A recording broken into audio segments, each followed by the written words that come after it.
സംസ്ഥാനത്ത് നാളെ വിദ്യാഭ്യാസ ബന്ദിന് ആഹ്വാനം ചെയ്ത് KSU മലബാറിലെ സീറ്റ് പ്രതിസന്ധിയും KSU സമരങ്ങൾക്ക് നേരെയുള്ള പോലീസ് നടപടിയും ഉയർത്തിയാണ് വിദ്യാഭ്യാസ ബന്ദ് ആചരിക്കുന്നത്. തിരുവനന്തപുരത്തും കൊല്ലത്തും KSU ഇന്ന് നടത്തിയ പ്രതിഷേധ മാർച്ചുകൾ സംഘർഷത്തിൽ കലാശിച്ചു.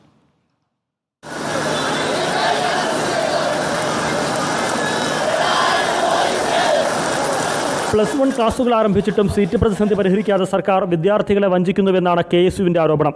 സംസ്ഥാന വ്യാപകമായി നടത്തുന്ന പ്രതിഷേധ പരിപാടികളെ പോലീസിനെ ഉപയോഗിച്ച് അടിച്ചമർത്താൻ ശ്രമിക്കുന്നുവെന്നും നേതൃത്വം ആരോപിച്ചു. സംസ്ഥാന സർക്കാരിന്റെ ഈ നടപടികളിൽ പ്രതിഷേധിച്ച് നാളെ വിദ്യാഭ്യാസ ബന്ദ് ആചരിക്കാനാണ് KSU തീരുമാനം. പ്രൊഫഷണൽ കോളേജ് ഉൾപ്പെടെയുള്ള മുഴുവൻ വിദ്യാഭ്യാസ സ്ഥാപനങ്ങളിലും നാളെ വിദ്യാഭ്യാസ ബന്ദിന് KSU ആഹ്വാനം ചെയ്തിട്ടുണ്ട്.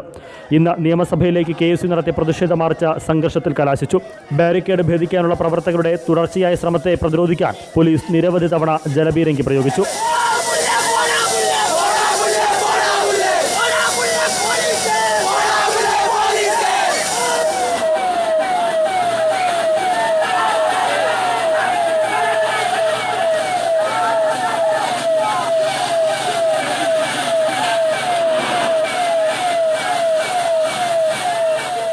കൊല്ലം കളക്ടറേറ്റിലേക്ക് നടത്തിയ മാർച്ചും സംഘർഷഭരിതമായിരുന്നു. കളക്ടറേറ്റ് മതിൽ ചാടിക്കടക്കാൻ പ്രവർത്തകർ ശ്രമിച്ചതോടെ പോലീസ് ഗ്രനേഡ് പ്രയോഗിച്ചു.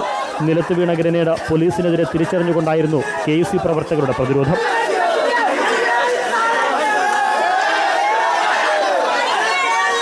സീറ്റ് പ്രതിസന്ധിക്ക് അടിയന്തര പരിഹാരമായില്ലെങ്കിൽ വരും ദിവസങ്ങളിലും പ്രതിഷേധം കടുപ്പിക്കാനാണ് പ്രതിപക്ഷ യുവജന വിദ്യാർത്ഥി സംഘടനകളുടെ തീരുമാനം.